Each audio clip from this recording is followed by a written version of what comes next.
Hi friends, welcome to my channel. ఈరోజు వీడియోలో కాకరకాయ పులుసులో అస్సలు కొంచెం కూడా చేదు తగలకుండా బాగా రుచిగా చేసుకునే విధంగా ఎలా చేయాలనేది చూసేద్దామండి. ముందుగా దానికి కావాల్సినవి ఏంటో చూసేద్దాము. కాకరకాయలు 1/2 కేజీ తీసుకున్నాను. అలాగే ఒక 2 పెద్ద ఉల్లిపాయలు తీసుకున్నాను. ఒక చిన్న బాల్ సైజు చింతపండు నానబెట్టుకున్నాను. అలాగే పోపు దినుసులు, ఆవాలు, జీలకర్ర, మెంతులు, మినపప్పు, కొంచెం 2-3 శనగ బద్దలు, ఎండుమిరపకాయలు, వెల్లుల్లిపాయ. ముందుగా స్టవ్ మీద ఆయిల్ పెట్టుకొని ఉల్లిపాయ, పచ్చిమిరపకాయ, కరివేపాకు వేసేసుకోవాలండి.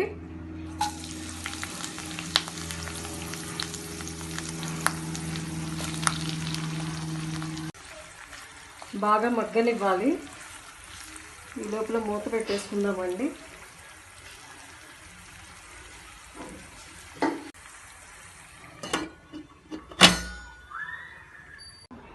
కాకరకాయని ఇలా కట్ చేసుకున్నానండి. దీనిలో ఉప్పు, పసుపు వేసుకున్నాను. బాగా దీన్ని ఇప్పుడు పిసుక్కోవాలన్నమాట. ఇదే అసలైన టాప్ సీక్రెట్. మంచిగా మన బలమంతా ఉపయోగించి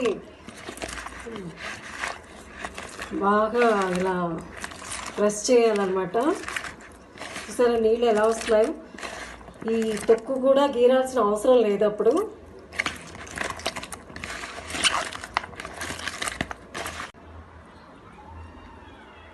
గింజలు కూడా తీసేసాం కదండి.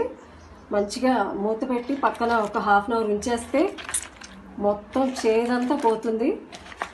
ఫైనల్గా చక్కగా ప్రెస్ చేసిన వాటర్ అంతా తీసేసి అప్పుడు ప్రాసెస్ స్టార్ట్ చేయాలి. ఉల్లిపాయ, పచ్చిమిరపకాయ మగ్గిపోయిందండి.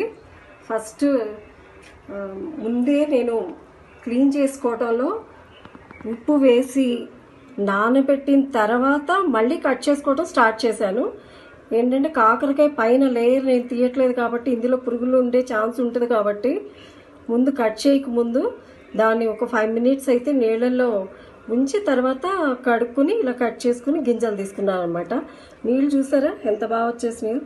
ఇప్పుడు ఉల్లిపాయ మగ్గిపోయింది కాబట్టి ఒక్కొక్క ముక్కని ఇలా పిండుతుంటే చూడండి నీళ్ళు ఎలా వస్తున్నాయో. ఒక 2-3 మన చేతికి ఎన్ని పడతాయి అన్నీ వేసి కొంచెం బలంగా పిండుకోవాలి. పిండుకుని వేసేసుకుందామండి.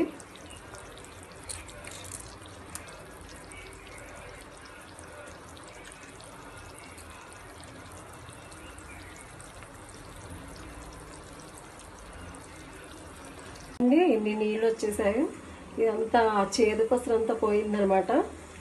ఇప్పుడు చక్కగా పులుసుకి కాకరకాయ రెడీ అయిపోయింది. ఇప్పుడు ఇందులో ఇందాక ఉప్పు వేసుకున్నాం కాబట్టి అని పులుసు కాబట్టి మళ్ళీ పడుతుంది.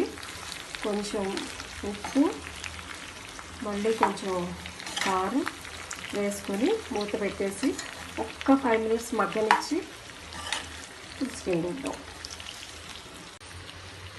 ఎక్కువ కారం వేసుకున్నాక ఒకసారి కడిపేసుకుని ఒక 5 నిమిషాలు మూత పెట్టేసి ఇంకా పులుసు పిండేద్దామండి.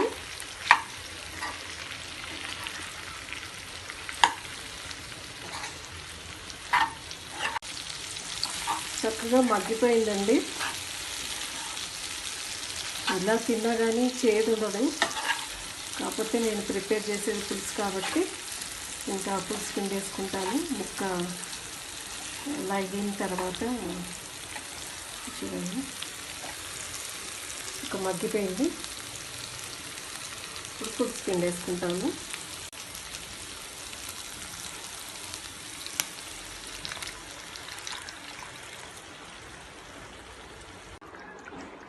పులుసు మొత్తం పిండేసుకున్నాక బాగా మరగనివ్వాలండి.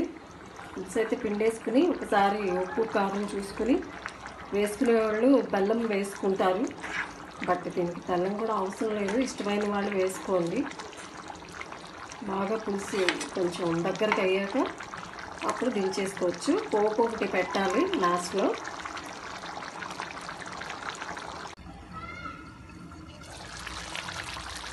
పులుసు రెడీ అయిపోయినట్టేనండి. చిక్కపడిపోయింది చూసారా. ఇప్పుడు దీన్ని ఆఫ్ చేసేసి పోపు పెట్టేసుకోవాలి. స్టవ్ మీద ఆయిల్ పెట్టేసుకున్నానండి. ఇందాక పోపుకి రెడీ చేసుకున్నాయన్నీ కూడా వేసేసుకుందాము.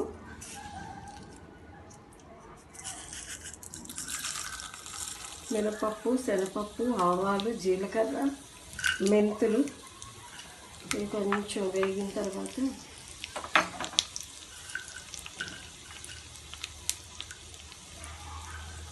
వెల్లుల్లిపాయలు,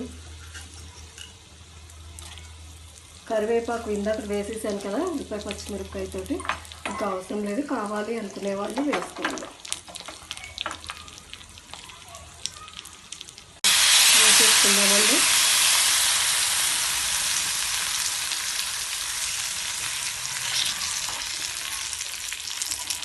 అంతే, ఎంతో టేస్టీగా ఉండే కాకరకాయ పులుసు చేదు లేకుండా రెడీ అయిపోయిందండి.